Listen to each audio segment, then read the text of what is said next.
my girl and I go out and join the park parade.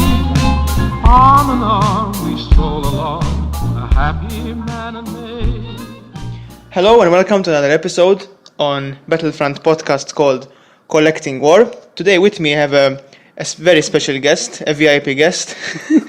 His name is Stephen Soler, son of Jean-Carl Soler, who we already interviewed a few weeks back. First of all, welcome. Thank you. How do you feel about this podcast? What are you Intrigued. anticipating? Intrigued. Intrigued. I always enjoy talking about these things. Good. So the first thing, as discussed, what I will ask you is, do you consider yourself a collector, first of all? Because I think sometimes we just say we are collectors, but what kind of collector are you, if you even are one? No, I consider myself a collector. And I'm very broad, not as focused as my father, in the sense of serial numbers and manufacturers, which is also interesting, but takes a lot of time. I enjoy collecting the equipment that used to be used and having complete sets, but also using them, especially in reenacting, that sort of blends together. And the same with the Tilly. It's part of a collection, but enjoy using it and learning about it. So I will say what you collect, and then you can correct me. Mm-hmm. So one of the most important things that obviously associates with Soler is the standard Austin. The standard utility. So it's a World War II vehicle, 1944. And everyone who knows Soler knows that this is one of his pride and joy. My pride and joy. And it features in a lot of Battlefront reenactments. It's on our Facebook page, so it's a very dear object for Battlefront, for Soler, for everyone. So that's one thing. So I think we can separate. So the Tilly forms part of your Remy interest. Yes. And then we can also point at a second major interest, which is World War II German. Yes. Collecting, specifically Fallschirmjäger stuff. Fallschirmjäger, German in general, but it's always the firearms. Really, firearms. I love German firearms, but then I love all types of firearms. I help out the British. I have a good understanding of British guns, American guns, Russian guns, Italian guns, which bore me. Just to annoy Nicholas, but shout out guns to Nicholas. No, German equipment is something that fascinates me a lot. So let's begin with that, and then we'll focus on the British stuff. So you mentioned that in terms of German stuff, you collect firearms and everything associated with firearms. And everything associated with So most people, I think most collectors who collect a lot of firearms, they shy away from buying manuals and repair equipment, but you almost want to collect everything surrounding the firearm. So I want, when I had joined the group a long time ago, I had just started. So I had been pulled in and I had just started getting into guns, firearm collecting, and then got dragged by Steve Petroni into reenacting, which was a very random day in my life. And then I started learning about firearms, and I learned about the 34. The MG34, and it fascinated me. Which is a German machine gun. And that fascination grew. I started reading about it. And I wanted to have, and I think I'm almost there with my father, everything associated with it. And I mean everything. So I have manuals dating from the earliest to late war, cleaning kits, the pouches that would come with them, the sights, to have a complete, and it's so varied, a complete set of MG34 accessories, and not only just the firearm, because the firearm is interesting, but everything that goes with it to keep it going, to get it to run right, what ideas they came with to utilize it in the field is equally as interesting. Why? Because the firearm on its own is fascinating, but its deployment and the ideas that would come out and they would realize they're useless or it's over and above, and for Germans to say think something's over and above is pushing it because everything was engineered over and above.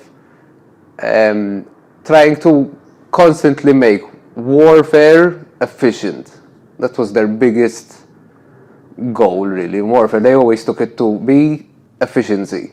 So all their equipment had to run perfect, be accurate, and be able to fire at least amount of shots and do the most amount of damage.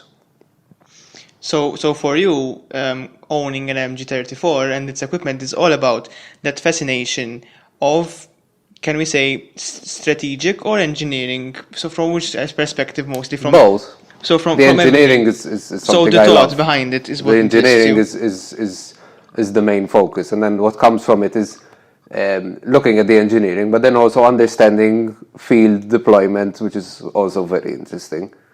So someone might say, okay, so this person is interested in World War II, machine guns, engineering, but more than that, what is so fascinating about something that was used 80 years ago in a war?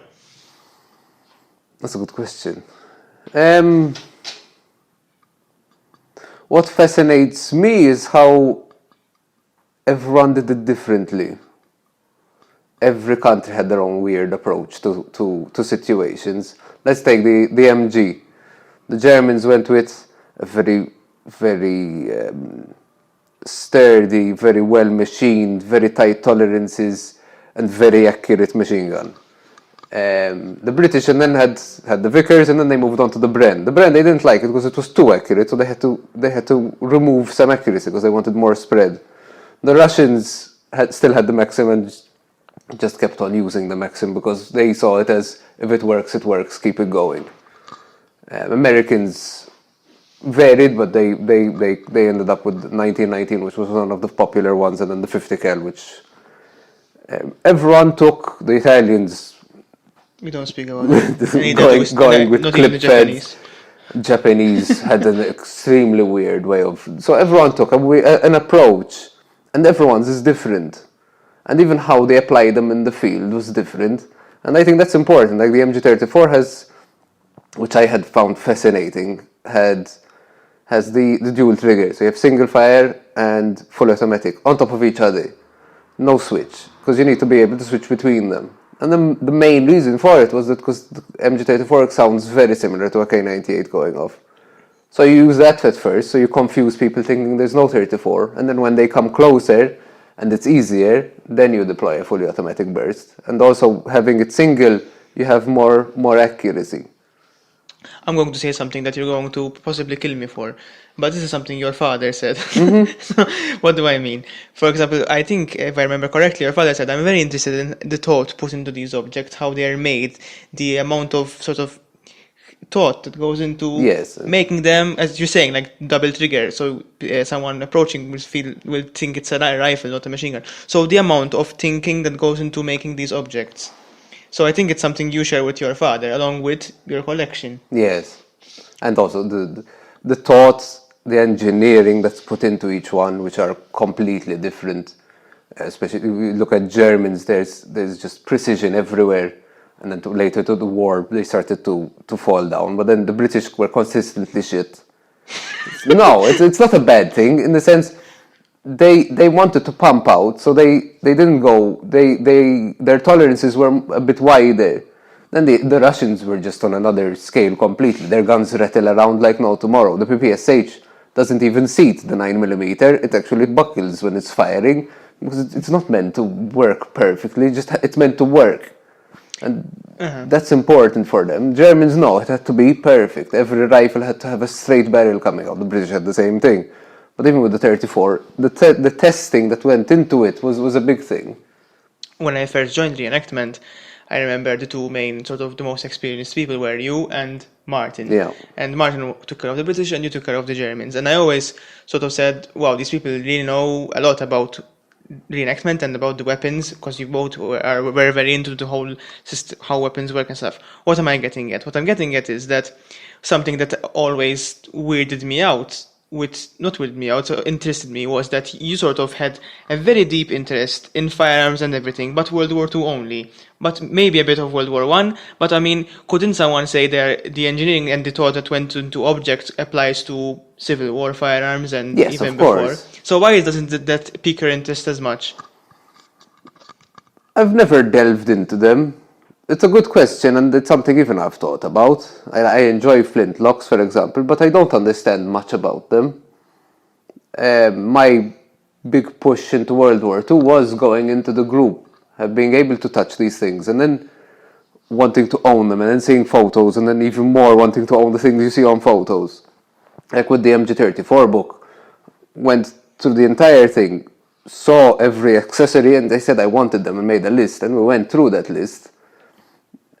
Civil War is something I don't understand, and I've read a bit, but nothing. So it doesn't pique my interest. World War One, again, I've read about it, but it's not as fascinating. I had a lot of, especially my grandfather went through the war, so I had more of a connection with the Second World War.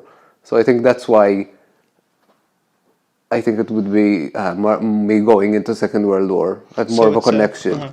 So it's a combination of accessibility. You had access to these firearms that which piqued your interest. You mentioned as well, since interest peaked when you went into a group. Yes. So the community as well. Yes. Okay, so let's pause there. But I want to go to Solar before Battlefront. Oh God. All right. So was that interest still there underlying in your character, or did it I always had an interest about the Second World War. how far back? I always had an interest in firearms. Did you grow up with them, or No, no, we were never. But I had an uncle who did, Uncle Vince, and he had a huge collection, which fascinated me. But I didn't understand a lot. And then there was swords. Swords, we have a few at home as well. But I always liked the Second World War. I read about it and I saw it on Discovery, seeing documentaries, and then even talking with my grandfather and him telling me stories of the Second World War. So I always had that connection with the Second World War, with him telling me about Ohio and the raids, and him going around Malta, and my great grandfather being interned. So I got a lot out of it, and even Malta being quite a played a big part in the Second World War.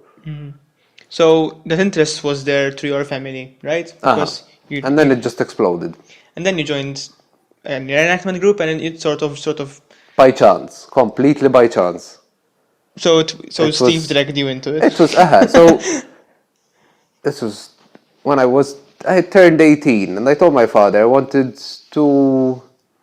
I originally wanted to just do clay pigeon shooting. I always liked shotguns, and I really wanted to do clay pigeon shooting. And I told him, I said, let's do it together. We do a sport, we do something, and we go through the whole process together. I said, yeah, okay.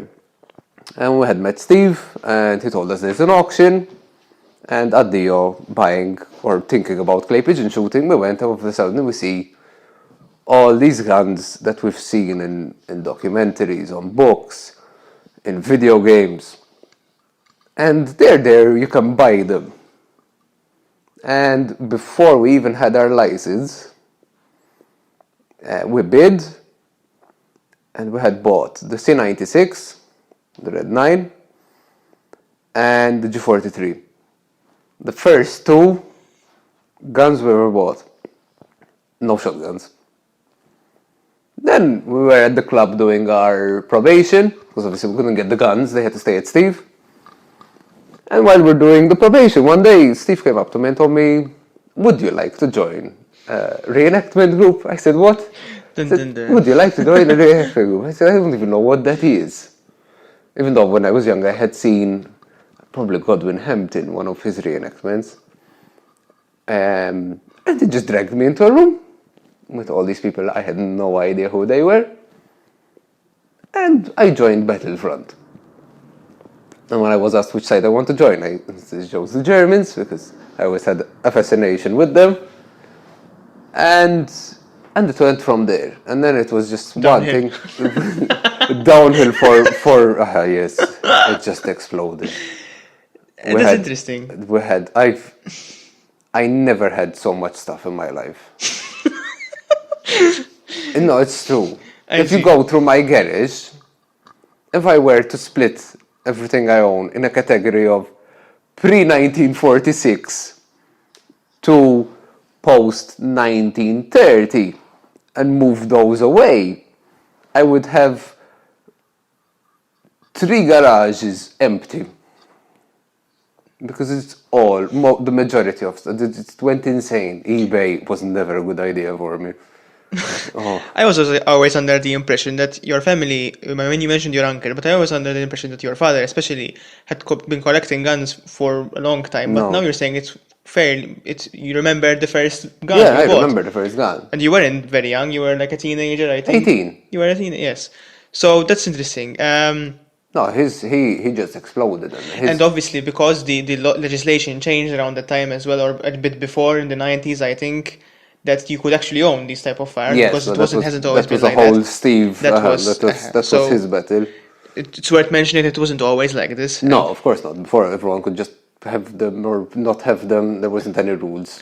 Yes, but okay, so I want to pick up on this very important point you mentioned, that you said here were these guns that you saw in magazines and in movies, and suddenly they were in front of you, and you And could you could buy buy them. So the image of the items you wanted to buy pre-existed you actually of finding course, them. So they were in your mind. Yes.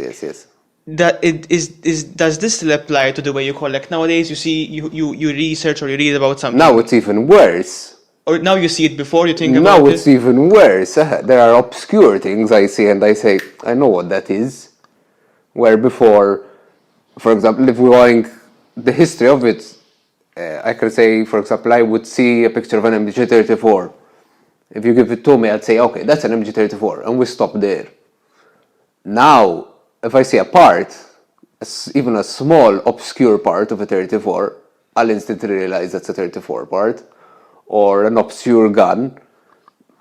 It's gotten much worse now.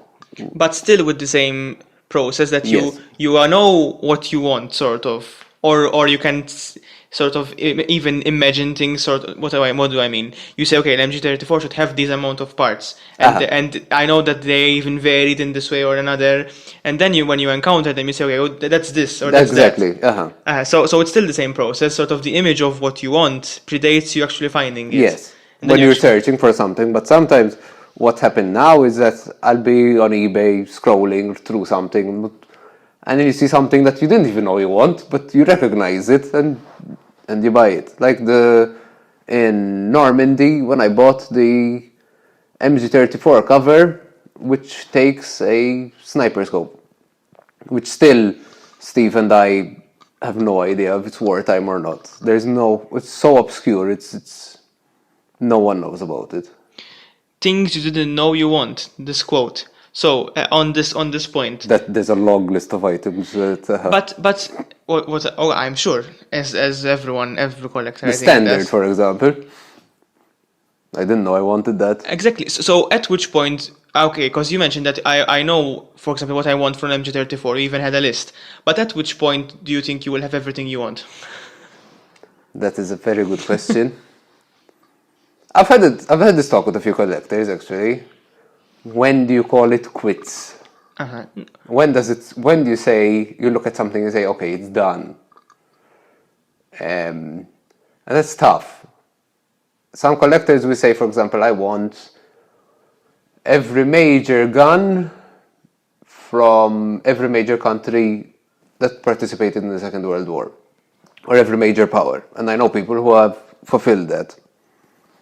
Mine is a bit more obscure because it's, especially if I start looking, for example, the standard.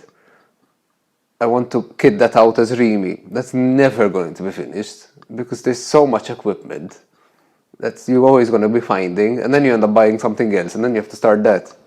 The 34 we're close. Some obscure stuff is left, but so that's just the 34 though. Then there's K98, and the K98 still has some things missing, and then you go on to G43 or an MP40, and generally we're doing it where you try. I like collecting everything from that item, or as much as I can. So it's never gonna end. So for you, sort of, you segment your collection into items to be complete. So there's different pockets of things you're trying to fill. But let's say Solar. So if you had a magic wand and you could spawn in your garage, sort of everything you would feel would complete your collection. Could you ever do that, or does collecting exceed the collection? Is it something, is collecting, what I'm getting at is collecting something that you just enjoy inherently because you find something, maybe you find it at a good price, or do you aim towards a goal? I think the goal is there just to sort of make you think you're gonna stop. No one ever actually stops. Because the joy of finding something and the joy of sharing it with other people. That's what's fun. When you get something and you can discuss it, or you don't know what it is, or you're not sure, and you can go and meet someone and you can talk about it. And I think that's something I enjoy a lot about collecting, especially with the group where we're sharing and we're learning about this equipment together and implementing it and using it, and everyone teaching each other is very nice. So collecting is only partly about collecting. In reality, collecting is about Collecting interacting. is all, Is much more than just simply collecting. You can't do it alone either. It's not something you could do alone. It would be very depressing to do it alone. It would be. And you can't learn everything. Of course. And that's it's always said when someone dies in the collecting world, because that means that man's knowledge is gone. And unless he wrote a book, which most collectors don't, you're never going to get it again. So there might be something that he had learned, never told anyone, and that's it. I mean, I've spent, for example, with Steve, I remember spending, I think, 3 hours looking at Lugers at an auction, and I learned a lot from that on what to look for on the bluing and how to know if it's been redone or retouched up or the numbers have been changed. There's a lot to learn there. So now I know a lot about Lugers, not as much as Steve, but I can tell if they've been touched up. And it's not knowledge you get from a book. You learn these things from other collectors. I mean, multiple people have devoted entire lives to create firearms, so Yes. it will take multiple lives to actually learn everything there is to know And about we'll never them. learn about everything, Of because a lot course. has been lost. Apart from the actual use of the firearm, so there's a team of engineers who worked on the firearm itself, and then thousands, if not millions, of people that use the firearm, and so there's. And then there's the other part of collecting for me is hearing stories. I love collecting stories. And hearing, for example, with the MG34, I think the funniest one I have is Harold's father, who had just come back from the front Harold is a member in Battlefront. and ended up in a training session somehow.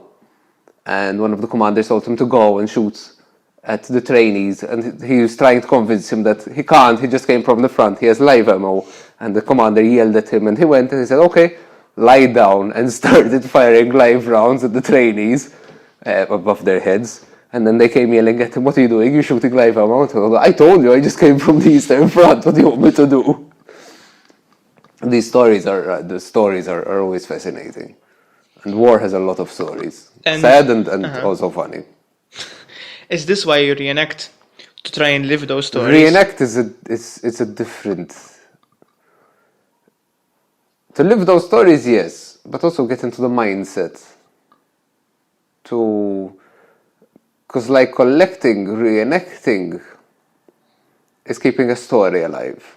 So collecting is part of that. Like, I don't agree in deactivation because each gun has its own story. And the biggest proof is my machine gun. My machine gun is the only one known with a specific manufacturer code and year that was in Norway. It shouldn't technically exist, but it does. And it was mentioned in the MG34 book. And somehow it made it all the way here. Now, if it was deactivated, how deactivations happen, generally they go through that number, so we would have lost that forever, and a lot of guns has been lost to deactivations and being cut up. So I don't agree with deactivations. I do see it like getting a painting, cutting it in half, and then putting some tape on it and saying, oh, it's the same thing. But someone might say that the gun is still there. So why is it important for the gun to function, to keep its history intact? Because it needs to. Each gun functions differently, and if you stop that function, it's taking a piece of that gun out. It's not complete anymore.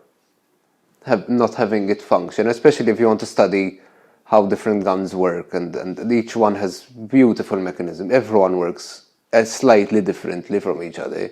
The Bren, the 34 with its roller lock and the bolt turning, which is beautiful. The Bren works completely different. The Vickers has 3 rounds at one point on its bolt. Each one is different, each one is fascinating, and not being able to see that is hard. I've learned a lot from collecting, having the guns in my hand. It's limiting to not have them, to look at books. You limit yourself. When you have it in your hands and you can pull it apart and really analyze it, it helps a lot to learn about each gun and the problems they faced and why they did certain things. For example, it explains a lot. But I think you went a step further before when you said that, for example, the gun you own, I think it's the MG34, The MG34. is only is of a particular serial number range that was used in Not serial number, no. The manufacturer code. the manufacturer. The manufacturer code had stopped being used a year before, and then for some reason mine has, a year later they changed the manufacturer code, and it's the only one with that manufacturer code and year. And those are the ones that went to Norway for some reason, and somehow it ended up all the way back here. So, some people, I think someone who I can appreciate that, but I'm always thinking about someone who just walked into the room, into this conversation, has never held a firearm in his arms. So how are we going to explain to him why we feel it's important to own that gun? Sort of, for you, it's obviously it's a very special gun, and you even say it's unique, It is even in the unique. way. So it's sort of, it has its own identity, that object, which for you is important. But for someone, he might say it's just a gun. Millions were made. So what entices you to see it as a very unique object? Mine, because it's one of one. It's honestly, before mine, the guy in the book never found one. It was a mystery. He had gone through German communications of equipment being sent there, and he knew about the guns that way, but he'd never actually seen one. And then mine turned up, which was very obscure. It was my father actually realized, because he remembered the section from the book. And that's the only reason we did the connection. Other than that, we would have never figured that out. Millions were made. But still, for example, a painting, a rare painting, let's say the Mona Lisa. You can't study the Mona Lisa. If you wanted to be an enthusiast in paintings, and you wanted to study the Mona Lisa, it would be very difficult for you to go there and be given access to the Mona Lisa to study. And you can't study copies, because copies are all different. In guns, it's different. Guns, an enthusiast who wants to study an MG34 has the same opportunity as anyone else, because all MG34s, almost all MG34s, are the same. There are variants, yes, but they're practically the same. So it is being fair to everyone. It's not just in a museum. I don't need to go and study an MG34 in a museum. I can have it at home. And that's very important for us as enthusiasts. We're not PhD university lecturers, or we do this for fun. This is a hobby. It's not a main job. So it has to be accessible.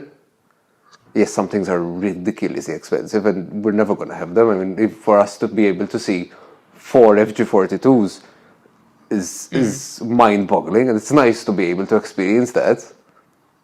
But other things like a Luger, everyone's seen a Luger. Anyone who collects guns has seen a Luger. If he hasn't owned one, it's because he doesn't want to collect it. But they're easy to get to. So for you, it's important to own it because of its rarity, but also because you want to study things beyond the object itself. You want to study MG34, how it works. So for you, it's important to own it. Okay, fine, that's one thing. But obviously now you're comparing German engineering to the Mona Lisa. Okay, so what do I mean by I'm this? not comparing the engineering. Well, sort of, it's a... The collectability factor. So first I asked you, why should you even own it? Because it's something mass produced, and we discussed that no, because it's obviously everyone is unique, especially because of the serial number, and every single gun has its own story. Yes. So now I'm going on the other end of the spectrum, and someone who appreciates it greatly, as opposed to not at all, will tell you, okay, so what rights do you have to own it, if it's something so important? Because as much as I agree with museums, I don't at the same time. Having it locked behind a cage, glass, and then you go there and you stare at it for 5 seconds, and then you move on because there's nothing else you can do. You can just look at it a bit and fuck off. It's not much. What's the point? Like, I've had the opportunity to go to the Royal Armoury. In Leeds. The amount of guns they have is fascinating, and they have every variant. They're beautiful, but you have to be a select few to be able to go see that. And why not be able to own it if you can? If you have the money, you can own almost anything, unless it's ridiculously rare and then it's taken up by or illegal. But you can almost own anything. Some people might argue that, for example, these things, let's keep on the example of the MG34. This is something that, like Harold's father, used in the Eastern Front. So these are things that people died on. And yes, probably. So a lot of, these are very serious objects. Let's put it that way. No, of course. So there are some collectors, for example, that will buy something like that at an auction, stick it on a wall at home, sort of like a trophy. Do you agree with that? As long as they take care of it, yes. Why not? And by taking care of it, do you also, because obviously you mentioned it's important to you to share it with others. Yes. So taking care of it is not only preserving it, like in a museum, it's also... No, sharing. I mean, if anyone in the group, when they need help or if they want to use or see or study a gun, we're always willing to help. Collectors in general. I've never had a problem where I wanted to discuss something with someone or we wanted to look over a problem and they said no. So you don't see a problem, because sometimes even I collect a lot of shells and I say, okay, these things, someone possibly died because of it. So yes. What justifies me owning it? Do you ever have the dilemma? No, because there's weird shit people died over. No, it's true. No, there's stuff in private hands which are very weird, like human skin lamps. It's true. Is a thing. Which someone literally died to make that. Should people own those sort of things? Why not? So you don't have a problem with... I don't have a problem with people owning bearskin rugs. The animal is dead already. Why prohibit Well, the someone sale? killed it. Yes, but that happened ages ago. Okay. It's even ivory. Okay, modern ivory. I don't agree with poaching, but if it's done the proper way, or if it's old, why not? So you don't see it as a trivialization of the object, sort of something that was on the Western Front and now it's in your bedroom? No, like I don't have a problem with people collecting SS things. Morally, I do a bit, but to each their own. Like people who collect birds, I don't understand it. Dead ones, I mean, the stuffed ones. I don't get it. But why not? Or hunting. I don't get it. There's no point in Malta. But I'm not going to go out of my way to stop someone hunting. Okay. If that's his passion, it's his passion. Do you think, a few days ago I did a podcast with Fabrizio and he mentioned there's a limit to what he thinks a collector should own. For example, Holocaust memorabilia. He said those are things that are worth preserving in a museum. Do you think there's a limit to what people can collect, maybe because of extreme rarity or on moral grounds? I don't know, maybe is there a limit? I've seen some weird shit at auctions. I've seen personal cutlery for Adolf Hitler marked on the back. I've seen Goering's marching stick covered in diamonds. I've seen Luger number 1, the prototype, for sale. I don't think there's a limit to what people can and can't buy. If it should be in a museum, maybe yes, maybe no. But I think that's on the person to decide. They shouldn't be forced to. Like Holocaust, what do you mean by Holocaust memorabilia? Enough. Someone buys a pajama, or someone buys part of the gate from Auschwitz, or someone Why buys not? part of the incinerator or something. I'm not, well, depends who buys it, but at the same time, why not? Because I do see that these people also have a fascination for it. And if they want to buy it, they're going to take care of it. Sometimes, not always. No. There are people who do ridiculously stupid things. I've seen beautiful guns get destroyed by silly owners. But there is a passion there, and if they want to own that, why not? So let me give you a specific example. Okay. Let's say someone buys a prototype of a German MP34 Mm-hmm. and he doesn't want to share it with anyone, locks it in his house. Because obviously, what I'm getting at is the trouble with people with private collectors. This Is there's no happen. there's no There's regularization. no regulation, and So, these things happen. And these What if things, someone buys something extremely rare? Would you have a problem with that and doesn't want to share it with anyone? I've seen something extremely rare be sold. But what's it don't- going to do? There's no point. For example, let's take the prototype Luger. Beautiful gun. Went for sale. Sold. I'm never going to... €5. I'm never going to... No, it doesn't €5. try, 550 try $500,000. Okay? cents. I'm never going to see that again. I'm surprised I actually saw the damn thing.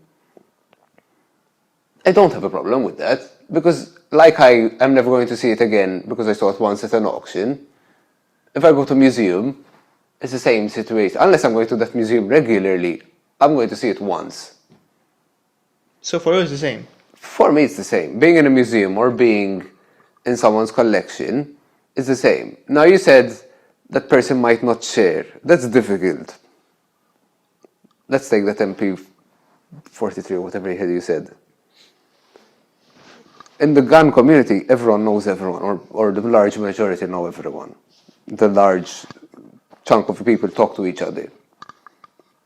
He might not be willing to share it to you, for example, but he might be willing to share it to me because I have better contacts. It's not that he doesn't want to share it, it's that he needs to be sure whoever he's sharing with has the same passion. And that is very important. Like, I won't share my guns with everyone. I'm not going to have Chickle Popper from the street come and come to my house and show him the collection, because I know he's not going to appreciate it. I'm going to enjoy teaching him, but at the same time, I know he's going in one ear and out the other. Like, many times we've gone to schools, show people an MP40, and then 5 seconds later, someone comes up and says, "Is that an MP5? And you say no, and you explain yourself, and then 2 seconds later, someone else says the same thing. You need to know, you have to have that connection with the other person, that there is that passion. So far we've spoken about the world of collecting as a very passionate community, and it is, especially people who collect firearms. I can't think of anyone who's not very passionate about firearms who collects I them. think anyone who collects anything, that is passionate.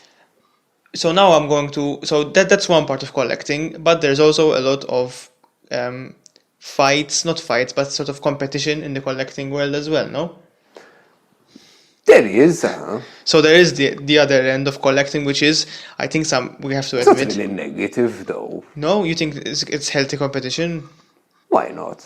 Okay, so so let's see, because obviously I'm not in the collecting world probably as much as you and your father, so you probably have a much more holistic perspective than I do. So do you admit there's a lot of There competition? is competition. Okay, so and for you it's beneficial to collecting. Competition, it depends on what... competition. It's not negative. Rivalry, what I mean is. No, rivalry is different. Someone who's jealous, and there are people who are jealous of my father. I don't really calculate those people, because I don't feel they're real collectors. Because jealousy is a very negative emotion. And generally, those people aren't the ones that get to see the collection, for example. Because someone who's jealous isn't going to appreciate it. Someone who's jealous wants what you have. And whatever you have is still not good enough. I've met people like that. I've met people like that in the group as well. And in that sense, the competition I had used it in a way of shutting people up. Like having people in the group coming up and saying, if I have this gun, it's amazing and it's perfect, and then you have someone like me or my father who actually understand, and you point out all the flaws, and that person shuts up. But the other people who were surrounding him didn't know better, so they were learning false information. But competition in the sense of, finding something really cool, and and just finding something just random, like the MG34 top cover with the sniper mounts. Very interesting, very rare. I told Steve about it. Do I see it as a bit of a competition? Sort of, because I have something he doesn't. But in a healthy way. He has a lot of things that I don't have. But I'm not jealous. I'm very happy for him when he gets something, and he's very happy for me when I get something. Mm-hmm. It's not...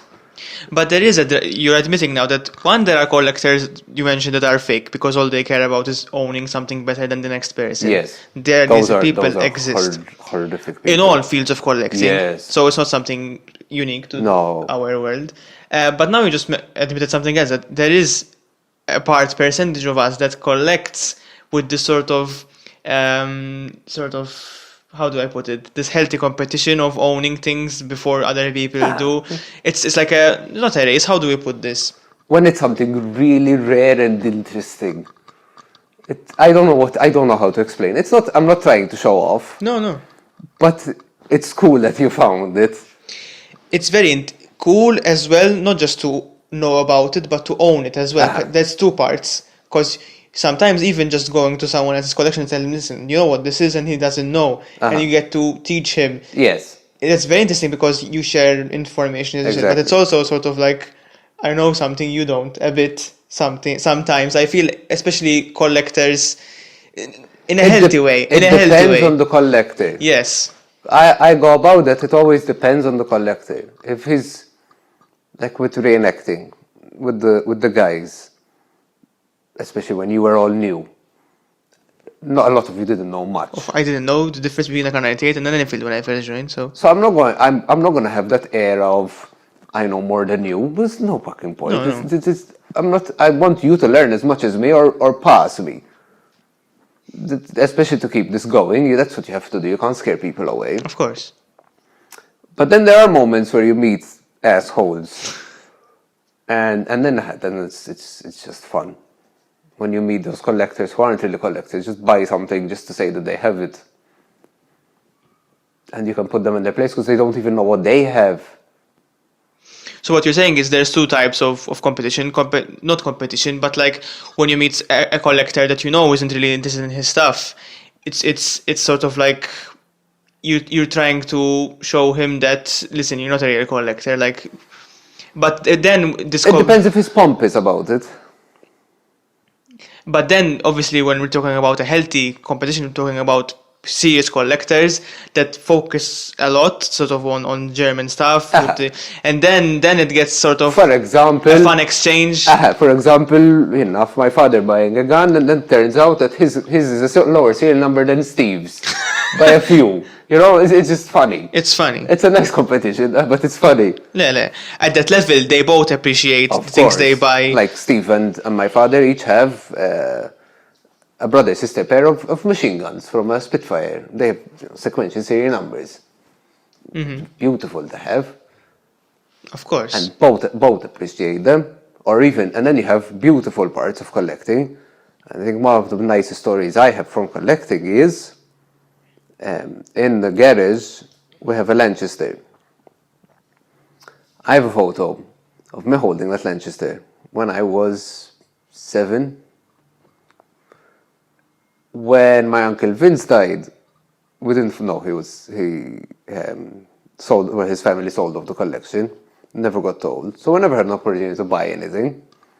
Then years later, when we were talking with Steve, my father mentioned Vince, and then Steve knew Vince, and my father showed him the photo and said, "I have that Lanchester." And Steve traded his Lanchester for my father's Lanchester, so they swapped them. So it's So we have Now, they didn't look at whose is better, and Steve didn't really care in the moment. It was just because I had more of a connection with that gun than he did, so he swapped. And I think that's beautiful in collecting. Uh-huh. And I've done it many times with many members as well, where we either swap or even just outright give things away. Because if I feel that person has more of a connection than I do, there's no point in me having it if they're going to appreciate it even more than me. So now we're speaking about something very interesting, the second life of the things we buy. So they have Yes. the first life, which is during the war. And then the second life is the mark collectors leave on them, right? So Yes, this is... everyone leaves their own mark. Yeah, so even what I noticed when collections are sold, we say this is the X collection and this belonged to that collector. And so is that important to you when you buy a firearm or an object? If it's from a particular collector, For example, you just mentioned the very poignant case of this, that this was your uncle's Lanchester that you had when you were 7. So it wasn't important because it was a Lanchester per se. no, it's but because it was I held it. It has a family tie. exactly. So are there other things in your collection that have this not a similar tie? There are some things. I have a railroad light from the Maltese Railroad from my grandfather. I have my MG34 because I bought that myself out of pure annoyance that my father wouldn't let me use his MG34 in reenacting. And then that's where competition comes in because that was really funny that my MG34 is much rarer than his. Just, it's funny. And I still use it for reenacting because I don't have any other option. I forgot where I was going. I want to touch on this aspect because this is very unique to you when you haven't got into it specifically, because you collect with your father, and that's good and bad. Yes and no. Yes. Yes and no. We're similar in tastes because we like everything. All right. Anything. I mean, we've bought the randomest of random things. And we talk a lot about them. He's constantly sending emails of weird shit we've come across. And our collection goes all the way from, even now, original footage, original propaganda footage from Greece to artillery shells. So you share the collection. You said our collection. I do feel it's our collection. So you share the collection with your father. I'm not allowed to take things out because I use them for reenacting, but on the collection side, I do feel it's our collection. We've worked a lot together. There are decisions I've taken for him to, for example, there is debate in collections, is even when buying, we talk to Steve, I talk with you guys as well if I'm not sure about something. And my father and I do the same thing, we debate. And I think the funniest was, he had wanted to buy, Walter had come out with 100-year anniversary pistols, and they had done the P38, PP, PPK, and the other one, which I forget. And my father had 2 of the 4. And we were in Germany, and then there was a London in UK happening. And they had a set of all 4. And my father sort of didn't see the whole picture. He only wanted to buy the 2 he was missing. I thought it would be a stupid idea because they were all the same serial number. And that's very difficult to find. All of them together with the same serial number. So I told him to get all of them, and then the ones we have at home, we sell them. And he understood me, and instantly clicked and said yes, okay. And we went and we got all of them. So now we have 100-year anniversary with all the same serial number, which makes them even more interesting.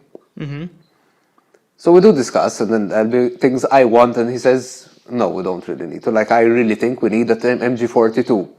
He doesn't see the point. Why not? I don't know. Why do you see a point and he doesn't? I'm not sure about that one. I mean, I think it's a space thing now. It is a space thing. I think your It's collection it's a is big gun. not much bigger But than the 34. My father was more into pistols, for example. Then look at the majority of the collection. It is pistols. And some obscure ones at that, which I can't even remember all the names of. And I love them to bits because there are some really interesting ones. And then you see it is almost the beginning of the semi-automatic pistol and its change throughout history.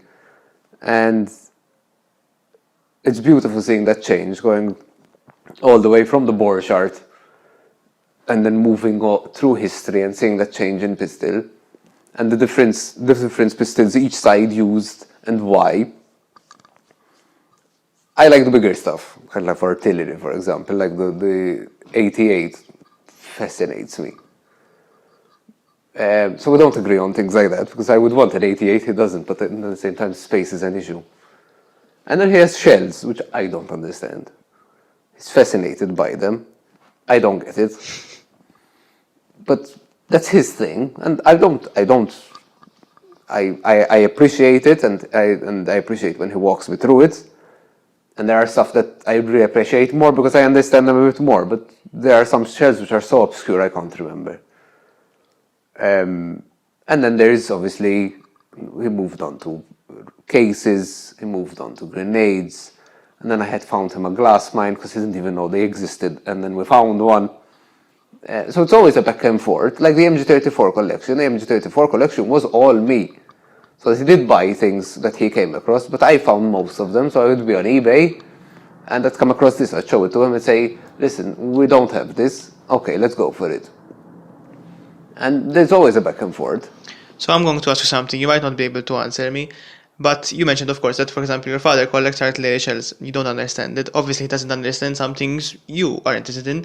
Sometimes I don't understand other collectors, how they're interested, and I'm sure people don't understand, likewise, what interests me.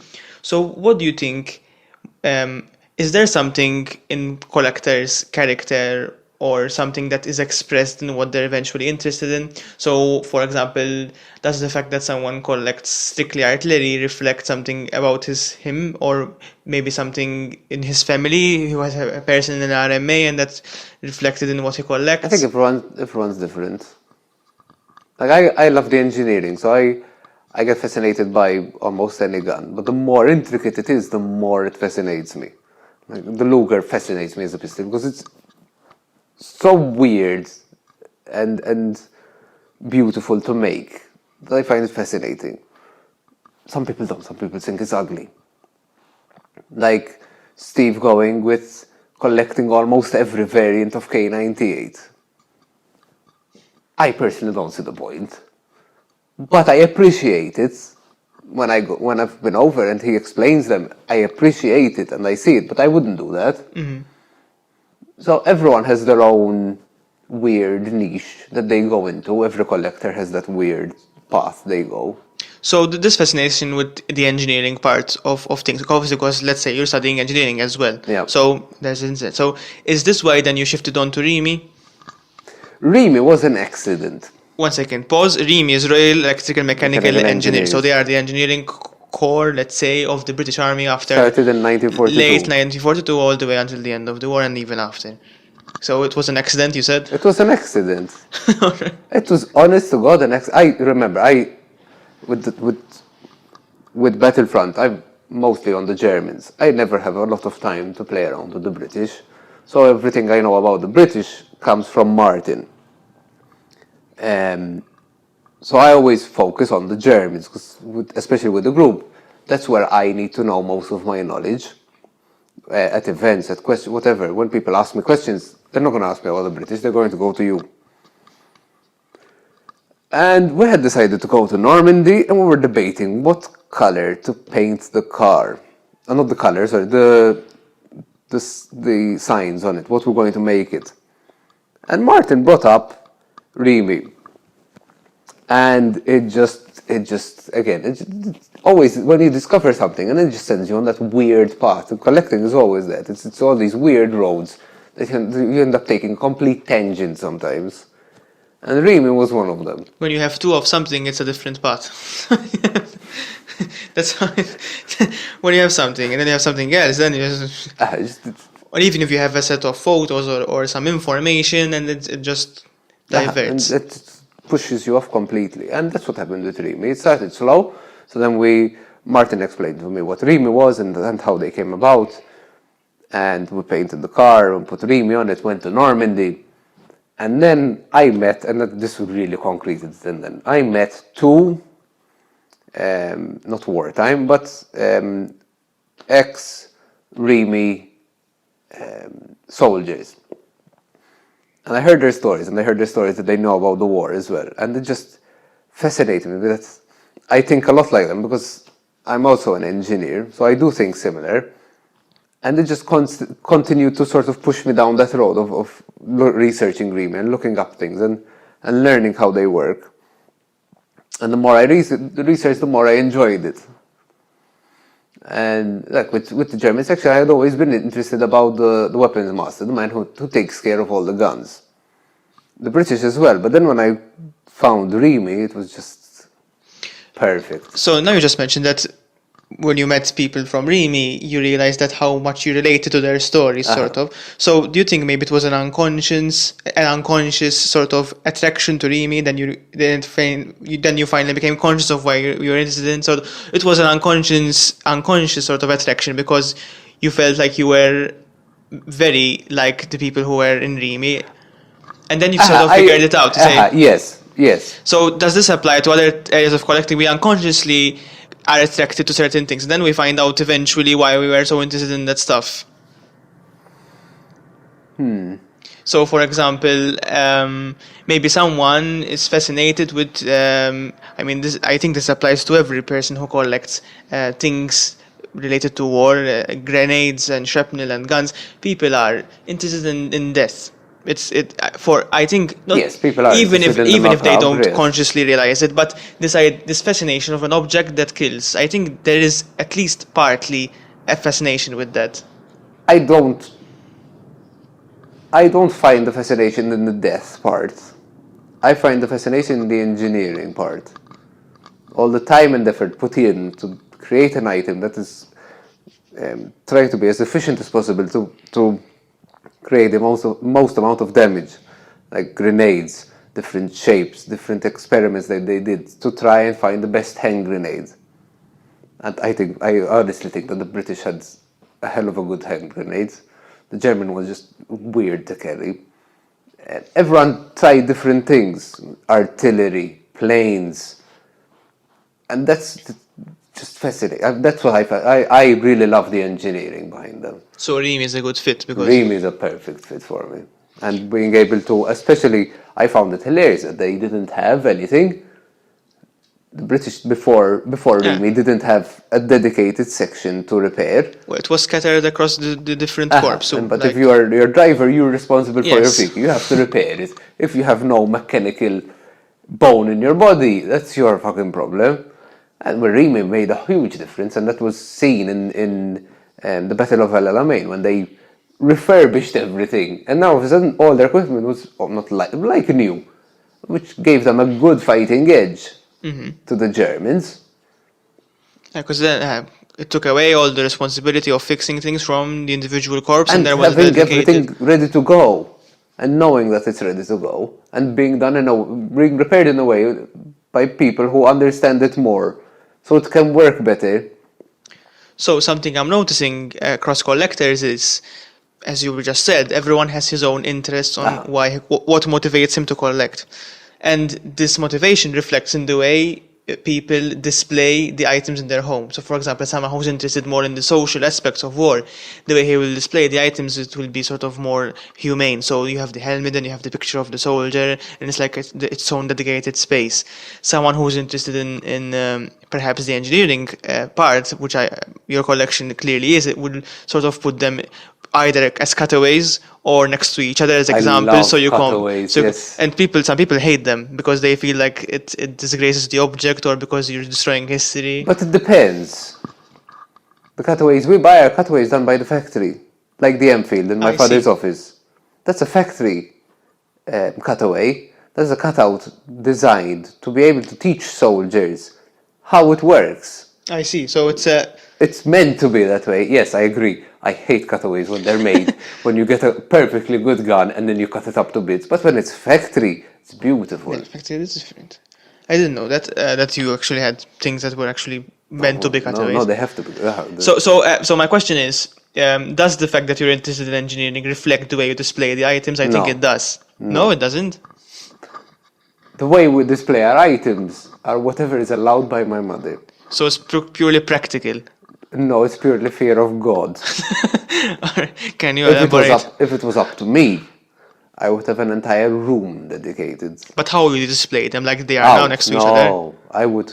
If I had to design a room to take that collection, I would want every individual item to have its own little space, and then that space have a brief description and even a catalog number. But being able to see them all out, I hate them being closed in a safe because I can't enjoy them. To enjoy them, I have to say pulling them out. To be able to just see them and enjoy them every day is something I wish I could do. And even the shells, I wish I knew more about them, and having them labeled would help a bit more. They're so cluttered now, and there's so much stuff that it's difficult to enjoy everything in one go, and you have to sort of take them in little bites. Like things I've forgotten about, and then you just rediscover them, which is hilarious. And even my father does it, where he'd go down and he'd forget that pistol was actually there. Well, he's bought 2 pistols at one point because he forgot he already had it, so he bought another one. And then goes downstairs and then discovers it. And then discovers that the one he bought is a variant of the one he had. So it became even more cool. But your father is very meticulous in record keeping as well, Yes, no? but even he forgets. Okay. No, even he forgets. No, he has perfect records, but doesn't mean he remembers everything in his head. Of course. So it's hilarious when you rediscover something. It's just like Christmas all over again. So let me ask you this. Would you consider, for example, having an MG34 displayed in an appropriate room and next to it you would have a uniform, or does the uniform not appeal to you? I love uniforms, but they scare me because I don't know enough about them. I'd love to collect uniforms, and every time we've considered buying one, we've always consulted with Chris because we don't know enough. Chris is much more knowledgeable on uniforms, so we consult him. And I don't appreciate them enough, and I don't know how to. That's another thing. Uniforms scare me because I don't know how to take care of them. And these are basic things that you need to know to be able to preserve the item you buy. You don't want to damage it in any way. Guns are easy, clothes are more difficult to take care of, especially if they start to mold. And especially with the garage, how it is, humidity being up and down, guns it's easier to control because especially giving them a nice layer of oil helps. But clothes, it's very difficult to keep them in a nice stable environment. I remember once I met a collector, not a collector, maybe someone who was interested in collecting a few things, but not necessarily a collector. And there's and there's so many fakes. Yes, as well. The fakes scare me. There are fake guns with cutouts. I mean, I remember buying the German sniper rifle. It took us 3 hours to agree between my father and I which one we want to buy. And we only had 4 options. 3 hours of looking at each one and debating on each one, and if one doesn't agree, we say, okay, we're moving on. And until we found one and said, okay, this one, we both agree that it's most probably real, because you can't be 100% sure. So fakes are another thing. So clearly you put a lot of time and effort and Yes. energy and blood and money into the collection. And it's almost like these items, they are not just items, they become like your children. They do. Okay, so you see them as like they're your responsibility. They are of course your responsibility. As a real collector, every collector should know that a collector is a temporary owner, and you need your responsibility out of even just being the owner of owning it is also the responsibility of taking care of it to be able to pass it on to the next generation. So you have to take care of them and make sure you maintain them as much as possible. That's your responsibility as a collector. Like someone who collects art will take care of their piece, or collect pottery or whatever other people collect, or stamps, or whatever other stamps. going back to what I was going to say, because I met someone who told me he collected bicycles. Okay. And he told me I collect bicycles, I collect things as well, but he told me I collect everything that is not alive. He told me, because some people they like pets. That's a hoarder. But he told me I like to take care of things which are not alive. So my question is to you is, what is more difficult, having pets or having a collection like yours? What takes up the most amount of time and energy and sort of emotional attachment and sort of things? Because the way you're talking about your firearms, you spend a lot of It's a lot of time. and now you're just saying that that's sort of you are a temporary owner, so you're You not are a even temporary owner. so you are the way people speak about sort of even about parenthood. You know, you don't own your offspring sort of or your children. At some point, you are I a know temporary. You are like a guardian. That's what I'm getting at. Like a guardian of these Yes, things. that is a very good word to use. So these things you don't really own them. You are guarding them For the until next person. for the next again. So which makes them seem much more like things that are alive than just objects. They sort of have agency. What I'm getting at. No, I I see. know I'm never going to own them forever. You can't own anything forever. It's your responsibility to take care of it as much as possible for the next. Like the standard. I give that thing hell. But I take care of it as well. Because I know it's one of 35. I don't believe in owning a car and leaving it sit there, even if it's only one of 35 in the world. I believe you have to use it. And it doesn't do it well to just sit around with all the mechanics inside. And so use it. But also preserve it for the next person. Because if I destroy it, that means there's one less in the world. And if, for example, having a mint police Luger from World War II, if you damage the that original bluing is never coming back. If you rust it, if you pit it, if you break the grips, if you lose a part, it's never going to be complete again. So who you pass it on to next is going to have something that's incomplete, and it was your fault. This isn't a nice feeling. Like with my Luger broke its firing pin in two. Still don't know why. I bought a new firing pin, but this original firing pin is still with it. I kept it in a little bag, so that if one day that I sell that gun, it's being sold with that firing pin. Because I want to sell it as I got it, all the parts. Even though it's broken, it still has all its parts. I think that's important, having everything together, even though it's broken. Because of the object sort of is its own identity again. It does have its own. I mean, especially the German guns have everything serial numbered. So having its original firing pin, even though it's broken, still having its serial number on there is nice to have. So now we're speaking a lot. You're mentioning a lot how to do the next person. When I spoke to your father, obviously the next person was you. Yes, of course. He obviously he mentioned that eventually it would all belong to Yes, I don't look forward to it. to Soler Junior, and he will decide what to keep. Obviously, I think mostly everything, and what to continue. I can't sell anything. And what to continue acquiring, sort of with direction. So, okay, so two questions. What will you do when you are the only person that's taking care of the Start collection crying. you have, and what will happen after you leave us? When I take over, I know it's going to be hard, and I know I'm going to swear. Why? Because right now the job is being done by two people. Well, okay, the big collection side is mostly him. But my stuff, I take care of my stuff. When I inherit that collection, I have to take care of my stuff and that.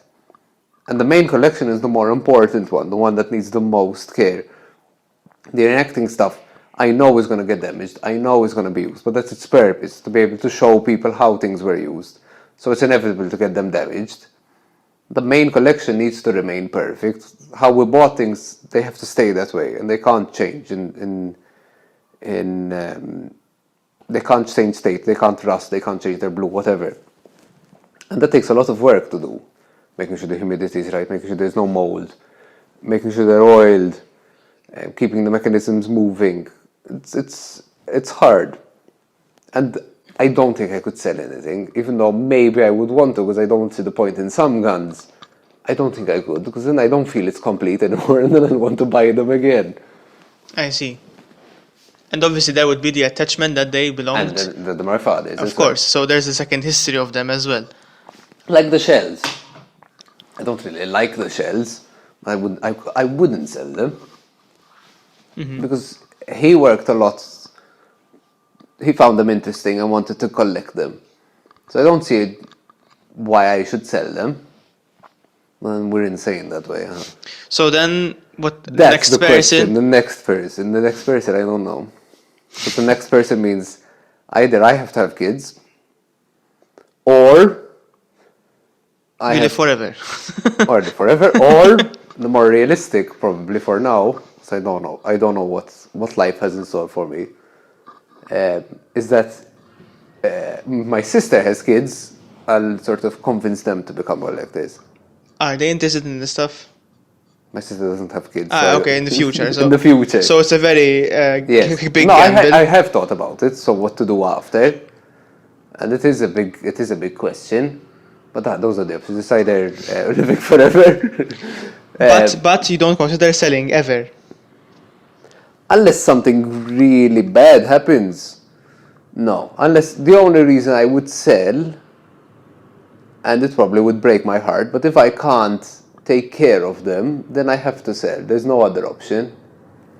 Because then it becomes a selfish thing where you're keeping it to just keep it for keeping its sake, but you're not doing well to the object. So let's say the standard. Let's say, God forbid, I lose both my legs and I can't drive anymore. Even though I love the truck, I would have to sell it, or I would have to get someone to drive it regularly, because you can't just leave it there. Someone has to take care of it. So you have to make sure that you have enough time to take care of all the items. You can't just let them sit there. Would you consider donating to a museum? I would, but it's a very special museum. What do you mean? I'd have to know the museum appreciates them and is going to display them in the proper manner. Like I would donate to the Royal Armoury. I wouldn't give it a second thought. Because there at least I know that they're going to be seen, they're going to be taken very, very well taken care of. And most probably they'll only be seen by, yes, researchers, but these researchers will be people who are very passionate about the items. And I think that's the most important. Having you just sit in a museum where someone comes by and won't know the difference between a normal Luger and a police Luger, because they almost look the same. There's a small difference between them. What's the point? Or my MG34 would be useless in a museum because it looks exactly like any other MG34. The only thing that makes it special is its code. And not many people would appreciate that. I see. And museums are like McDonald's. They're just for everyone. They're for the masses. No, you laugh, but they are. Yeah, they're there to educate and reach as many people as possible. Educate is not really. I've seen a lot of people. No, of course. Younger people are. Museums are. Educate, yes. But they educate the people who are interested. Most of the people go there, just walk through, look left, look right, and keep walking. Some people argue that museums are where things go to die because they are stored there, even if they're public. Yes. Because there are things that don't see the light of day in museums. the same way we take pictures with our mobile to remember, but we end up forgetting because we say the mobile is remembering for me. So museums are remembering for us, but we're not really remembering ourselves. Yeah. Right? So you would agree with that? Yes, I would agree with that. So for you, it's very important to keep the thing alive, and And it's that's maybe why I love reenacting. Especially now. I mean, next year is 2024. That's 80 years of D-Day. Not many people are going to be around who actually went through it. And it is important to teach history, because I do believe that if we don't remember the past, we're bound to repeat it. So if we don't learn from especially World War II, we can easily go back there. So being able to reenact, use the equipment and show people, and especially show them how difficult it was, especially today. Young children, life is quite easy compared to back then. So reminding them is very important. especially you remember the MCAS guy who said the soulless shit is easy, which is, I still think, one of the most ridiculous things I've ever heard. Yeah, and I think what attracts us to reenacting is precisely a deep appreciation for the war generation, right? Yes. So that's something consistent across collectors. Some of them are much more nostalgic than others, but obviously we share not a nostalgia, but more an admiration, I think. Admiration. And, For and what they went through. keeping their memory alive in a way of their sacrifice. I think that's everything I wanted to ask you for today. For today, there's another today. one. Oh God. Yeah, obviously, I think it was a very interesting conversation. It could carry on much longer, but I think we have to cut here because obviously then there's a limit to how much the podcast can be long. Before we close off, very important to ask you, who do you recommend I should speak to next? You can't say your father because it's done. You've spoken to Steve. Steve, yes. You've spoken to Simon. Yes. Chris, Fab. yes. Fabrizio, yes. Have you spoken to Martin? No. I But think Martin would be interesting okay, we'll do Martin. because Martin has a different way. I think a different type of collecting, but we see similar as well. Because obviously you started collecting with Martin, I think, A bit before him actually. but before him, and different interests as well. Different interests. So if you were doing the podcast interviewing Martin, what would you ask him?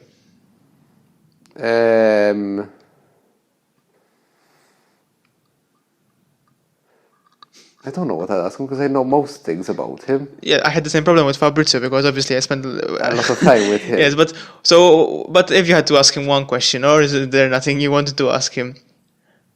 Is there something about the way he collects that sort of mystifies you? I mean, why he collects? It's more, I think my biggest question to him is, I feel that he's lost a bit the passion. It's not as powerful as it used to be. Yeah, and that's interesting as well because I haven't so far I've spoken to people who are very into the collecting, but obviously collections are born and collections die as well. So it's interesting to see people from different aspects. I think I had I think Martin's sort of shifted to a different focus, and it's not reenacting and especially collecting. I don't think is the main for now. He might get back into it, but I think for now it's taken a bit of a hiatus. That's how I see it, and I want to know why. We'll see. We'll ask him. We'll ask him that. All right. Thank you very much for your time. I had enjoyed this very much. It's fun. Continue idly. There's energy.